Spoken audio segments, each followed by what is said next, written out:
സോൾസിനെ കുറിച്ച് പഠിക്കാൻ ഒരു അവസരം സ്പിരിച്വാലിറ്റി നിങ്ങൾക്ക് തരും. ആത്മാക്കളെ കുറിച്ച് പഠിക്കുക, ആത്മാവുകളുടെ ലോകത്തെക്കുറിച്ച് പഠിക്കുക, അങ്ങനെയൊക്കെ.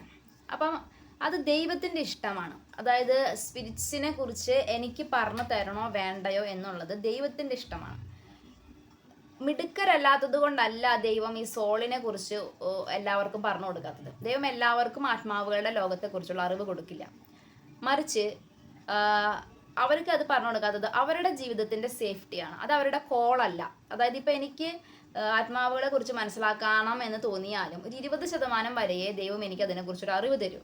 അതിനും അപ്പുറത്തേക്ക് ഞാൻ പോകണ്ട എന്നാണ് ദൈവം ആഗ്രഹിക്കുക. കാരണം ഞാനൊരു കുടുംബജീവിതം നയിക്കുന്ന ഒരാളാണ്. ഞാൻ സന്യസ്തയല്ല. എനിക്ക് ഒരു സംവിധാനമില്ല. അതായത് ഇപ്പോൾ സന്യസ്തരൊക്കെ പൈശാചിക മേഖലയിൽ ഭൂതോച്ചാടനം പോലുള്ള കാര്യങ്ങളൊക്കെ നടത്തുമ്പോൾ കൃത്യമായ പ്രാർത്ഥനയും പ്രൊട്ടക്ഷനോട് കൂടിയാണ് അവരതൊക്കെ ചെയ്യുന്നത്. അപ്പോൾ ഒരു സാധാരണ വ്യക്തിക്ക് അതൊന്നും അങ്ങനെ കിട്ടണമെന്നില്ല. അങ്ങനത്തെ ഒരു പ്രാർത്ഥനയും സിസ്റ്റവും ഒരു സംവിധാനം അവരെ പ്രൊട്ടക്ട് ചെയ്യാനൊന്നും ഉണ്ടാവണമെന്നില്ല. അപ്പോൾ സാധാരണ വ്യക്തികൾ ഇത്തരം അറിവുകളുടെ പുറകെ അധികം പോകാൻ പാടില്ല. അത് ദൈവം തന്നെ അവരെ പഠിപ്പിക്കും.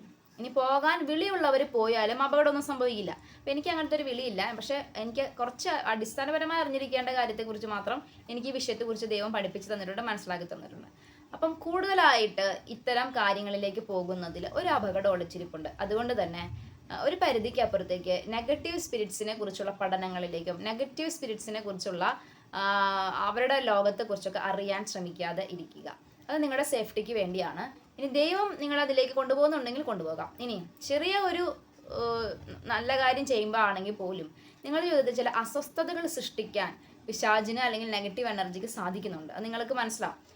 ഇപ്പം ഞാൻ കൗൺസിലിംഗ് പോലുള്ള ശുശ്രൂഷയോ ഇപ്പോൾ ഞാൻ ഈ വീഡിയോ ചെയ്യുന്നതൊക്കെ ആണെങ്കിലും എനിക്ക് എൻ്റേതായിട്ടുള്ള മെൻ്റൽ സ്ട്രഗിളുകൾ തരാനും എന്നെ ബുദ്ധിമുട്ടിപ്പിക്കാനും ഒക്കെ എൻ്റെ ലൈഫിൽ ബുദ്ധിമുട്ടും കാര്യങ്ങളൊക്കെ വരാനുള്ള സാധ്യതയുണ്ട്. അപ്പം അതിന് ഒരു നെഗറ്റീവ് എനർജി, ഒരു ഓപ്പോസിറ്റ് എനർജി പ്രവർത്തിക്കുന്നുണ്ട്.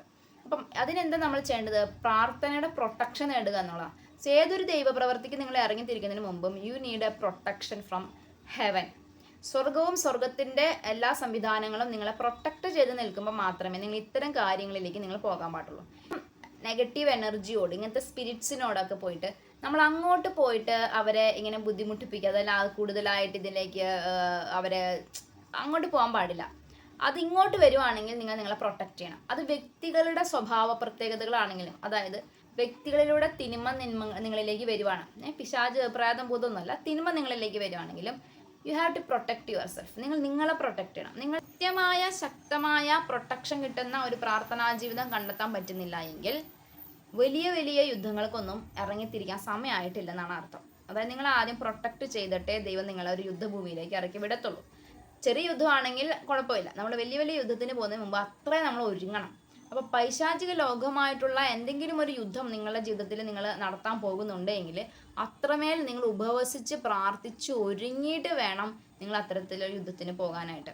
ഇപ്പോൾ ഒരാളുടെ വീട്ടിൽ പോയിട്ട് നിങ്ങൾ പ്രാർത്ഥിക്കാൻ പോകുന്നുണ്ടെങ്കിൽ തന്നെയും നിങ്ങൾ ആദ്യം പ്രാർത്ഥിച്ച് ഒരുങ്ങി ശക്തമായിട്ട് നിലകൊള്ളണം.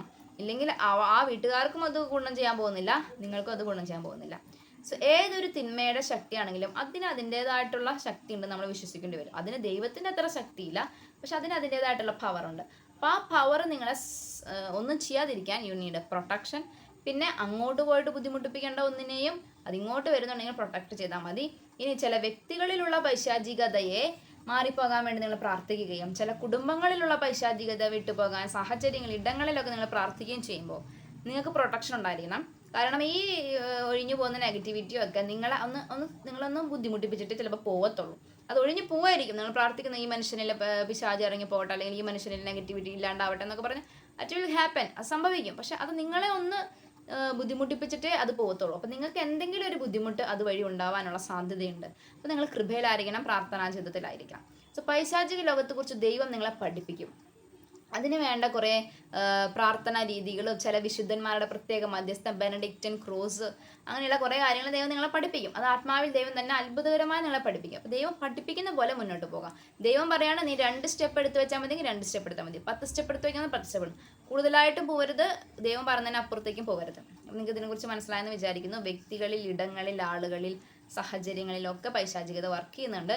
കെയർഫുൾ ആയിട്ടിരിക്കണം. ആത്മാവിനെ പ്രൊട്ടക്ട് ചെയ്യണം. പ്രാർത്ഥനയുടെ ശക്തിയിലൂടെ മറിയത്തോട് മാധ്യസ്ഥം വഹിച്ച് പ്രാർത്ഥിക്കണം. പരിശുദ്ധ അമ്മയോട് ജപമാല, നിങ്ങൾക്കറിയാവുന്ന പ്രൊട്ടക്ഷൻ പ്രാർത്ഥനകൾ, മിഖായേൽ മാലാഖയുടെ മധ്യസ്ഥം, ഈ പറഞ്ഞ പോലെ മിറാക്കുലസ് മെഡൽ ഒക്കെ നിങ്ങൾ ധരിച്ചിരുന്നത് നല്ലതായിരിക്കും. ദൈവം നിങ്ങൾ അനുഗ്രഹിക്കട്ടെ.